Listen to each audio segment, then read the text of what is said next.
உத்தரப்பிரதேச மாநிலம் சம்பல் மாவட்டத்தில் உள்ள குன்னார் என்ற கிராமத்தைச் சேர்ந்த சிறுமி சுதா. இவர் தனது தந்தையுடன் வயலில் வேலை செய்தபோது கடுமையாக தண்ணீர் தாகம் ஏற்பட்டதால் அருகில் இருந்த கோவில் அடிவம்பில் தண்ணீர் பிடிக்கச் சென்றுள்ளார்.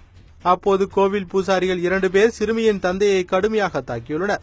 மேலும் தலித் இனத்தைச் சேர்ந்த உங்களுக்கு தண்ணீர் தர முடியாது என்றும் கூறியுள்ளனர். அதன் பிறகு தகவல் அறிந்த காவல்துறையினர் தாக்குதலில் ஈடுபட்ட 2 பூசாரிகளை கைது செய்ததாக கூறப்படுகிறது. இருப்பினும் தொடர்ந்து நடைபெற்று வரும் தலித்துகளுக்கு எதிரான வன்முறை சம்பவங்கள் அதிர்ச்சியை ஏற்படுத்தியுள்ளது.